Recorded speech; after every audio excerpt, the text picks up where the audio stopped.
spitting, swallowing, and gargling. So doctors, that's a dentist.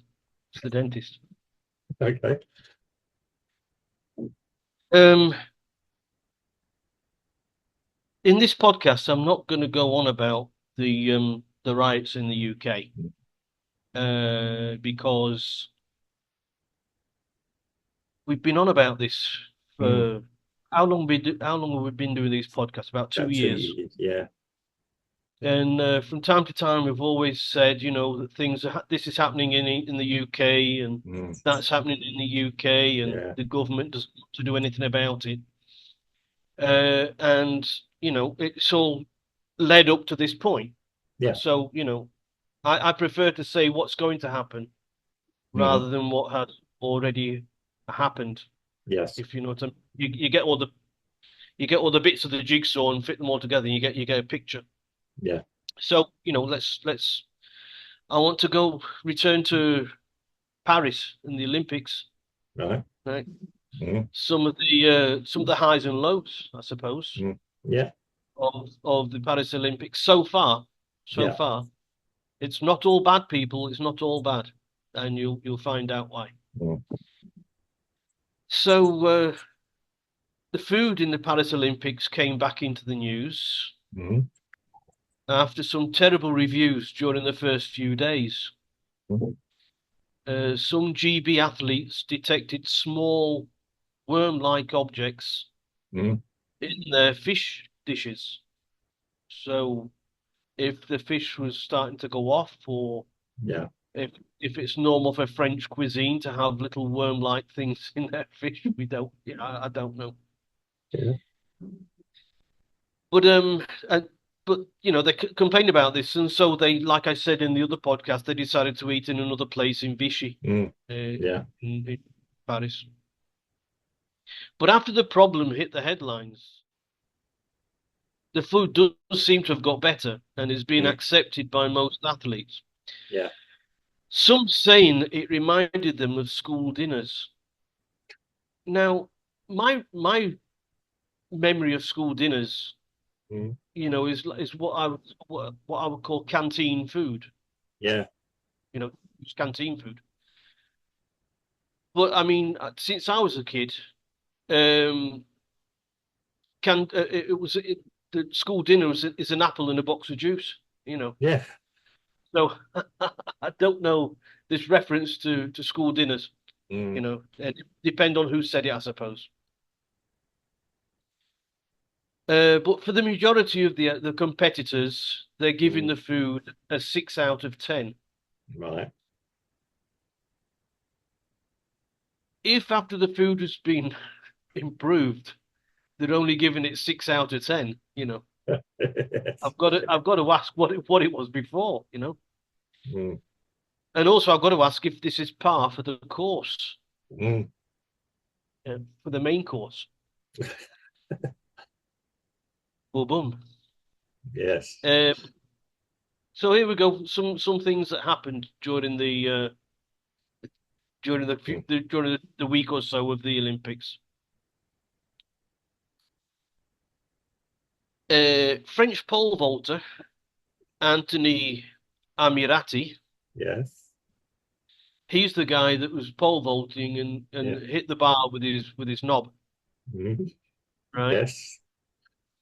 He's been offered a porn deal by Lamzoda.com, Oh, okay.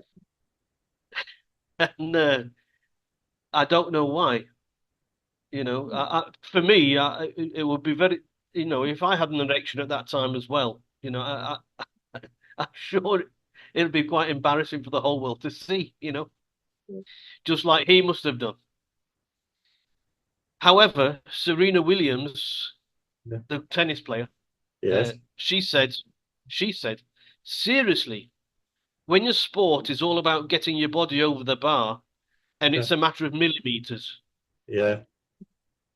So, was she indirectly saying that he's only got a willy? Mm. I don't know. You know, Yeah. and I'm in this dilemma, because I don't know what to think about myself now. If I thought he had an erection and she thought he had a willy, what does where does that leave me in my tackle that I've got hanging around? Oh But dear. anyway, Yes, that's another yeah. story. Yeah, That's we just don't need to know. We're not OF, here, yeah. So yeah. Italian swimmer Yeah. Thomas Ciccioni.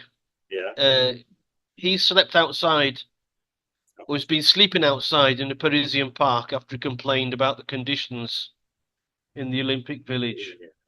Yeah. South Korea's swimming team and Aussie water polo player Matilda Kearns Mm, also moved elsewhere, but I don't think they slept in the park. yeah. You know, and the American Yeah. tennis team, they Yeah. all went into hotels. Yeah.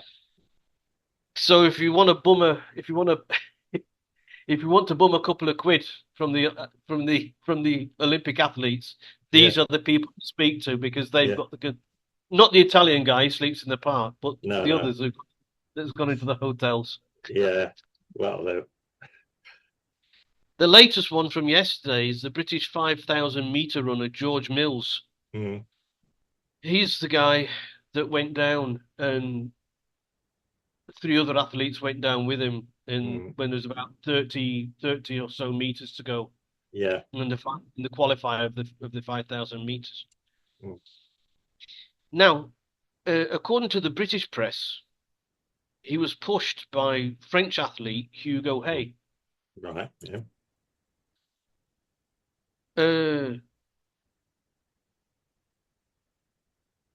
According to the French press, Mm, he just fell. mm. Remember? So, did he fall? Was he pushed? Did he No, fall? Was he we got pushed? we got another Zola Bud and Mary. I can't remember her name. Yeah, Well, yeah. I've not heard so much controversy since that Humpty Dumpty incident years ago when I was a kid, from when I was a kid. Yeah. Yeah. And like I said, Mills fell in front of another runner who tripped Mm, over him, and he mm. also fell, as did another two runners coming up behind. No, They do fell yeah, over going at a pace. everybody. Yeah. Yeah. They all finished the race. Yeah. They all got up and finished the race, and of course Right. they Yeah. Yeah. ended up in the last four positions, of course. Yeah. But the French Olympic Committee decided to put all four through to the final. Now, in the race, only six could go through to the final, Mm. right? 2-1. Yeah. So, is this fair? That's the first thing, because Mm. the guys who crossed the line in seventh, eighth, ninth, and 10th places, they aren't being allowed to go through to the final, and they did their bit of crossing the line in 7th, 8th, and 9th, and 10th place. But all these people that fell on the floor, that for one reason or another fell on the floor, Mm. they are, and so did the French Olympic Committee allow this so that they didn't have to disqualify the French runner for pushing the English guy? Yeah. Well. You know, there's a little bit of polemic for you to answer in a short while. Hold on a second, Yeah. not finishing. Yeah. Okay. That's all. Yeah. Uh, Look, there were worries about the temporary Olympic swimming pool. Mm. All the swimming events were done Mm. in a temporary Olympic-sized swimming pool. Mm. But they claimed, many critics claimed that the pool was too shallow because the pool was only 2 meters deep, Mm. and Olympic-sized swimming pools Yeah. are normally 3 meters deep. And the critics said, as there was less water in the pool, there would be less resistance Mm. against the water that's in the pool because it's shallower. Yeah. I'm thinking about this. Yeah. And yeah, and so the athletes wouldn't be able to break records because they wouldn't be able to get that much propulsion Yeah. because there's less resistance Their arms and legs would go through the water, but they wouldn't get that much propulsion to move forward. Yeah. Right. That's an interesting one. Yeah. There was I watched a podcast about it, and this guy he said it's not only the size of the swimming pool. He said it was the diet, the comfort, the lack of comfort in the Olympic. Yeah. But what I'm about to tell you now is that almost every day records are being broken in the swimming pool. Right. So here we go. Yeah. Gretchen Walsh on the 27th. Gretchen Walsh of the US broke all of these were going to be Olympic records, unless I say otherwise, right? Yeah. She made it in 55.37 seconds. That's a new Olympic record. Australian relay team, the 4x100 freestyle, 3 minutes 28.92. Pan Zhanyi of China, he did 100 meters freestyle in 46.92. On the following day, Leon Marchand of France did the 400 individual medley time in 4 minutes 2.95 seconds. The following day, Molly O'Callaghan of Australia, 200 freestyle in 1 minute 53.27. On the following day, Kaylee McCowan of Australia did a 100-meter backstroke in 57.33. Yeah. And Daniel Whiffen of Ireland did 800 meters freestyle in 7 minutes 38.19. All of these Olympic records, new Olympic records. Yeah. On the following day, Pan Zhanyi, the Chinese guy, on about, he did a 100-meter freestyle in 46.40, which is a world record.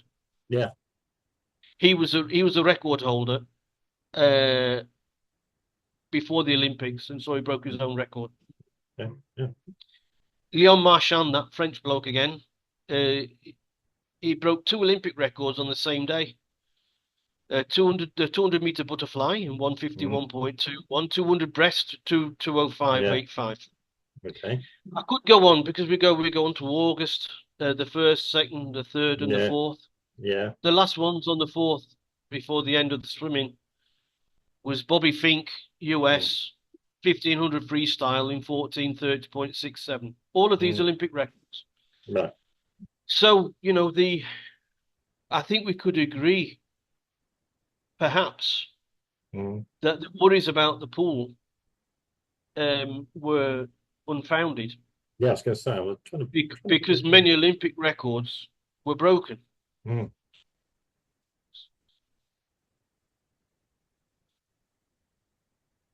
Well, 13, 14, 15, 16, 18 Olympic records were broken. On the other hand, you could argue that because of the shallow water, these Olympic records that were broken could well have been world records broken. Because the difference between an Olympic record and a world record is very small. Well, yeah, I know. Yes. So I mean, the Chinese guy proved that it can be done, right? Unfortunately, the others, they had to come in second best just to Olympic records, which to me is if you beat your personal best, that you should be celebrating that. Yeah, I mean, you go there to win a medal, as you said last week. If somebody comes 6th in a race and they still feel proud they did it in the Olympics, if they're young enough, they could go on to better things. The floor is yours now, but I guess that. Well, getting back to the pole vault jumper, as it were, or that jumper. Okay. I did read somewhere that he probably wasn't a contender anyway, but he certainly got notoriety and won the Olympics in many ways. Some might suggest. There's a British podcaster called Katie Hopkins. She sort of said, Yes, if you want to speak to me about it, here's my phone number. Yeah, okay. She's brilliant. Oh yeah, I don't agree with everything she says, but she's very, very funny sometimes. Yeah, it's a right. Get to the poll. I mean, my mind was going on an engineering level.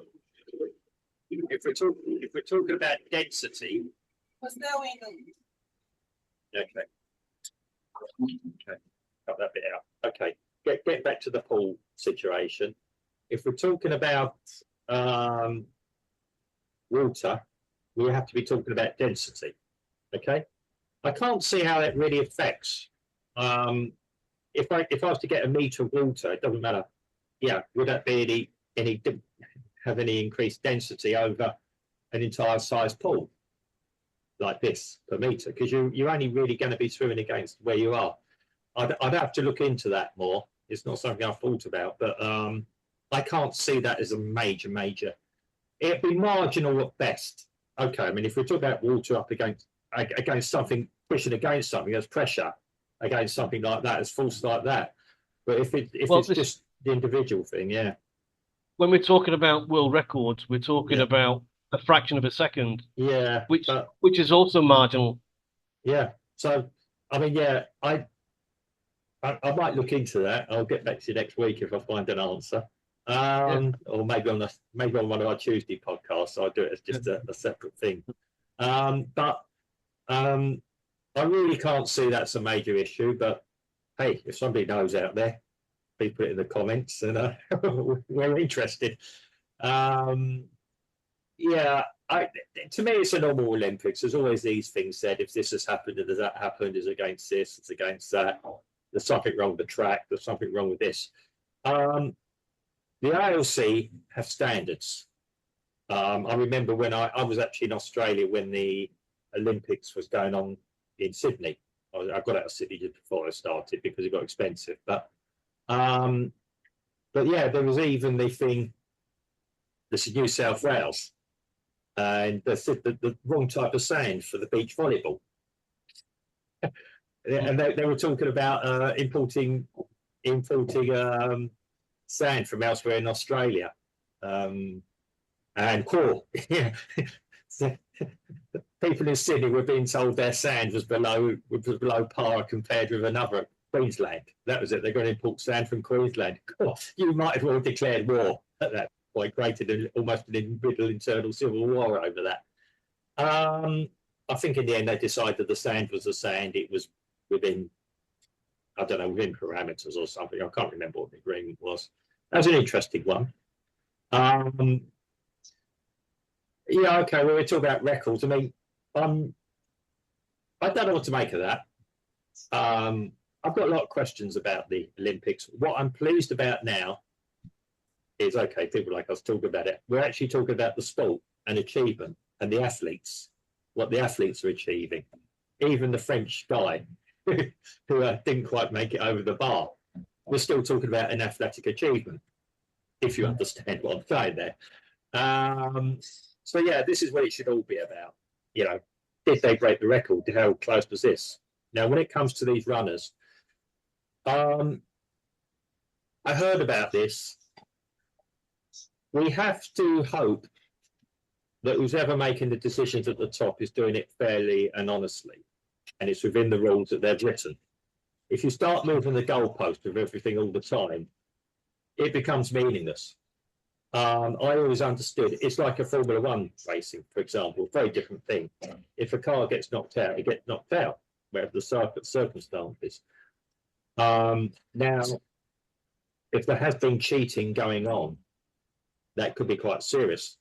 Yeah, that if somebody has done something and it's affected the complete outcome of the race by deliberate act, that is a very, very serious thing. It's almost criminal in my mind, but yeah. I'd need to watch the video again. Has it been done to actually prevent a further issue further down the road? I don't know. I saw pictures of it. It was inconclusive from what I could tell. But what in terms of creating more problems further along the road. Like I said, the people that cross the line in 7th, 8th, and 9th and 10th places, Yeah. they should be up in arms about this. Because if anybody is to be given this bye into the final, it should be them who cross the line first.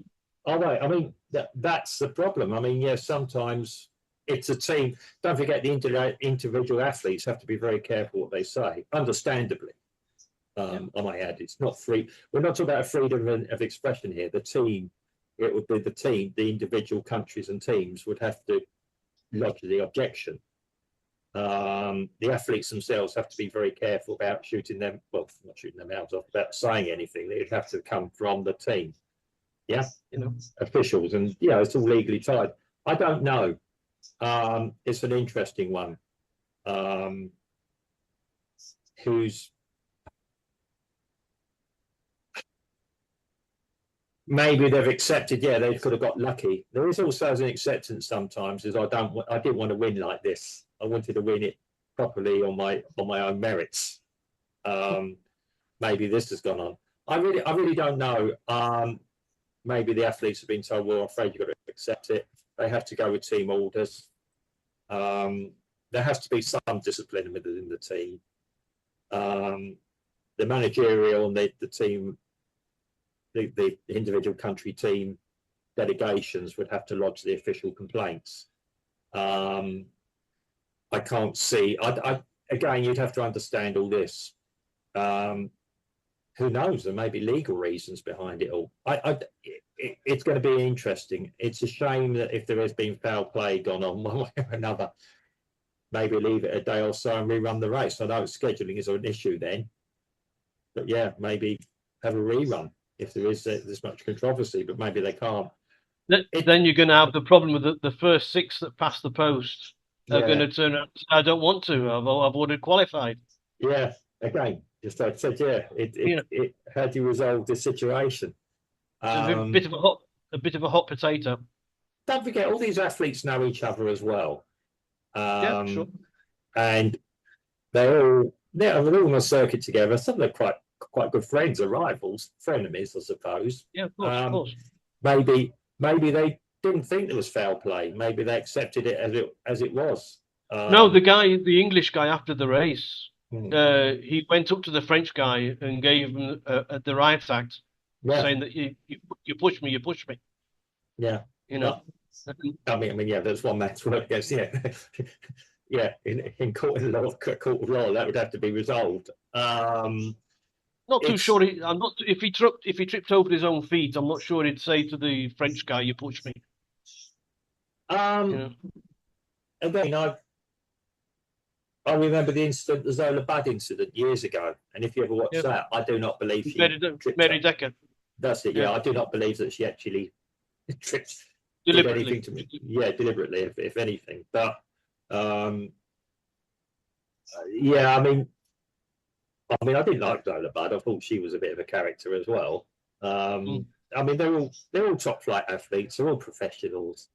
They'll be following teams' instructions, advice. Keep quiet about it now. We'll see what happens a bit later on. Don't forget, if you do take on bodies like the Olympics, it can make it a bit sticky for that. There's probably a lot being played out, and we'll probably be finding out more and more in days to come on this one. Yeah.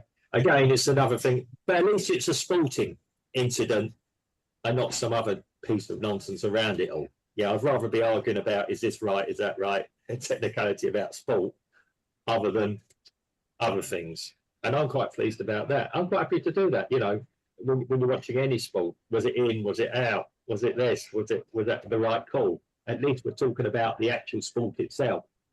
Yeah. And I'm quite pleased about that. And I'll argue with that anyone all day of the week. I love all that. That's the side of it is. And that's why we watch live sport, because of the drama. Because, hopefully it's there. Yeah. On the other hand, Mark, I think we should highlight when the organisational side of things is falling down a bit. Absolutely, yeah. Just so that they pull the bootstraps up and sort things out. Yeah. In terms of the food, Sodexo which Yeah. is the company that was responsible. I don't. Sodexo to me is like a luncheon voucher type Yes. company. You know, if you get offered luncheon vouchers here in Brazil, Mm. they're normally put onto a small credit type card Yeah. called Sodexo, Yeah. and you go to the supermarket or you go to your restaurant and sort of retrieve your points on your card. Yeah. You know, so Yeah. I didn't know that Sodexo was actually a caterer, Interesting. right? Yeah. Like other So, servers up. Yeah. no, well, you know, apparently they're responsible for it, and they were saying, "No, what's all this?" But as the athletes themselves said, after it was highlighted, Yeah. it's got a lot better, but it's still only 6 out of 10. But that's another Well, that's another I mean, yeah, that's, we that's said another story. previously, yeah, yeah, the athletes are the important people in all this, not Yeah, of course. anyone else. Yeah, and my respect to all the athletes that have taken part. You've given us, under difficult circumstances, a very good Olympic Games so far. So, And it isn't me that's complaining about the Olympic food because I've never had any. I'm just repeating what the athletes have been saying. So, well, remember school dinners now, you know, sort of. yeah. So they have my sympathy a little bit on that, if that's a standard they're talking Well, about. Yeah. you know, I really enjoyed my school dinners. I really did. Well, I'm a bit older, and our school dinners were almost like a banquet, especially if you were a table leader and you had 8 kids around the table, and you're the yeah. table lead, and you're dishing out the cake and the pies. All right. You know, the biggest piece of pie was always for yourself. We used to have to take a tray and go in queue and do this and dump. Actually, yeah, I used to eat the food when it's free. Like you say, it's free. Like with the athletes, it was free, and we ate it. We used to complain, but it was a balanced diet, and then yeah, they stopped it because it was costing too much money. And